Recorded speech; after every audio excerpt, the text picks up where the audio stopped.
नमस्कार दोस्तों, मैं माधव कुमार, नाड़ी चिकित्सक।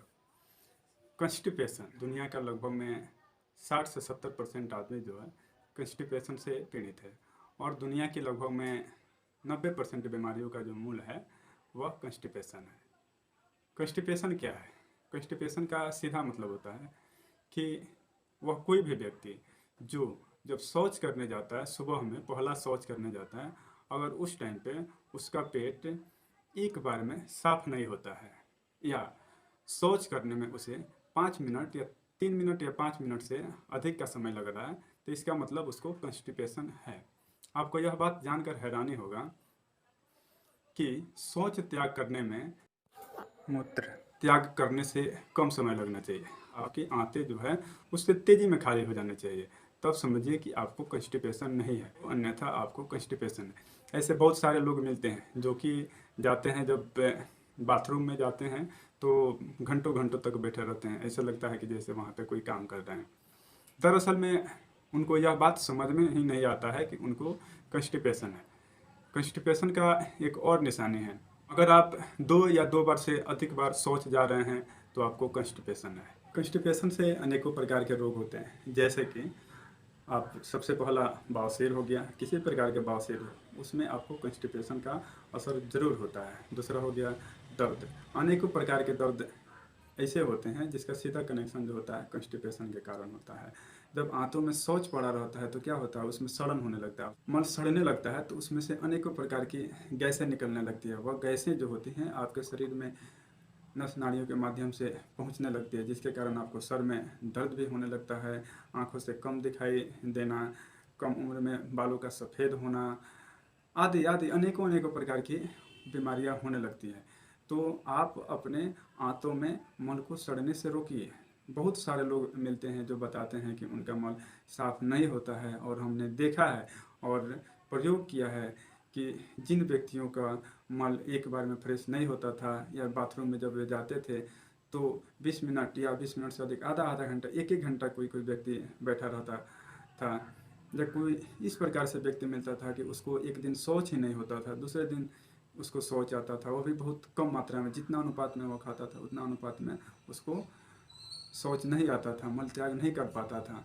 लेकिन हमने जब उसके इस समस्या को दूर करने का प्रयास किया, और जैसे जैसे उसका कंस्टिपेशन ठीक होते गया, जैसे जैसे उसकी आंतें साफ होती गए, वैसे वैसे अनेकों प्रकार की बीमारियां और रोग, वैसे वैसे उनकी प्रॉब्लम्स दूर होती गई। इसलिए मैं आपसे एक बार फिर कहूँगा कि आप अपने कंस्टिपेशन को ठीक करिए। अब कंस्टिपेशन होने का जो कारण है इसको जान लेते हैं। देखिए, कंस्टिपेशन होने का बहुत सारा कारण है। कंस्टिपेशन तनाव से भी हो सकता है, अगर आप अधिक स्ट्रेसफुल जीवन जी रहे हैं इसके कारण कंस्टिपेशन हो सकता है। अगर आप अधिक रात में सो रहे हैं तो इसके कारण कंस्टिपेशन हो सकता है। अगर आप लेट नाइट खाना खा रहे हैं इसके कारण आपको कंस्टिपेशन हो सकता है। अगर आप सुबह में जल्दी से नहीं जग रहे हैं इसके कारण आपको कंस्टिपेशन हो सकता है।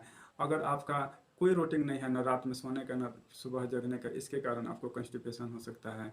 आप इस प्रकार से खाना खा रहे हैं जो कि बहुत ही हेवी है और उसमें फाइबर की मात्रा बहुत कम है, इसके कारण आपको कंस्टिपेशन हो सकता है। आप अधिक हेवी एंटीबायोटिक्स दवाओं का उपयोग कर रहे हैं, इसके कारण आपको कंस्टिपेशन हो रहा है। लेक ऑफ एक्सरसाइज, किसी प्रकार का एक्सरसाइज नहीं करना, इसके कारण कंस्टिपेशन हो सकता है। सर, जीवन में अन्य किसी प्रकार का कोई भी किसी प्रकार का एक्टिविटी नहीं होना, इसके कारण आपको कंस्टिपेशन हो सकता है। इस प्रकार से कंस्टिपेशन जो है अनेक अनेक कारणों से होता है। तब यह कंस्टिपेशन को दूर किस प्रकार से करें? कंस्टिपेशन को दूर करने के लिए अनेकों अनेकों साधन मौजूद हैं। यहाँ पे मैं आपको एक बहुत ही छोटा और सहज उपाय बताने जा रहा हूँ जिसको करके आप कंस्टिपेशन को बड़े ही आसानी से ठीक कर सकते हैं।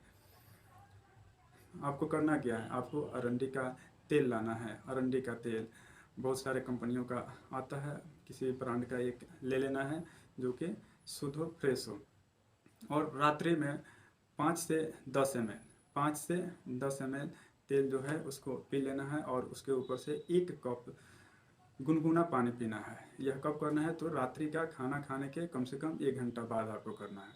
रात्रि का जब भी आप खाना ले रहे हैं उसके खाना खाने के 1 घंटा बाद आपको यह प्रक्रिया करना है। सुबह में आप देखेंगे कि आपके जगते हैं आपको बहुत ही तेज़ से मोशन वाली फीलिंग आएगी, और जब आप बाथरूम में जाएंगे एक ही बार में आपकी पेट जो है साफ़ हो जाएंगे। उस दिन आपको बहुत ही फ्रेशनेस और ताजगी का एहसास होगा। एक इसका एक और उपयोग है जिसको आप कर सकते हैं। करना क्या है कि 1 कप दूध ले लेना है, और दूध में 5 से 10 ml क्या करना है, उसमें अरंडी का तेल डाल देना, और उसको बहुत ही धीमी आंच पे पकाना है। जैसे ही आप दूध में तेल डालिएगा और उसको हीट करिएगा तो दूध क्या होगा, फट जाएगा। तो उसको इस प्रकार से पकानी है, इतने पकाना है कि वह जो दूध है फटकर लास्ट में सूखा थोड़ा दाना दाना जैसा हो जाएगा। उसके बाद उसको क्या करना है आपको, तो रात में खाना खाने के बाद में उस दाने को आपको खा लेना है। यह दोनों प्रक्रिया में से कोई एक आप कर सकते हैं। यह प्रक्रिया करने से क्या होगा, यह प्रक्रिया जब आप करिएगा तो आपकी आंतों में चिकनाहट बढ़ेगा। आपकी आंतें ड्राइनेस के कारण जो इन्फ्लेम्ड हो चुकी हैं, जो उसमें अनेकों जगह कट्स आ चुके हैं, अनेकों जगह उसमें माइक्रो लेवल का घाव हो चुका है, वह धीरे धीरे धीरे धीरे क्या होने लगती हैं, ठीक होने लगती हैं। और इसका परत जो है धीरे धीरे पूरी आंतों में एक लेयर बनाने लगता है, और जब वह लेयर बन जाता है तो आप देखिएगा कि आपका शौच जो है बिल्कुल क्लियर होने लगा, और आपको कई प्रकार की समस्याओं से मुक्ति मिलने लगती है। और हाँ, इसके साथ में अगर आप प्रत्येक भोजन से पहले सलाद की मात्रा बढ़ा लें, अधिक से अधिक मात्रा में सलाद खाएं।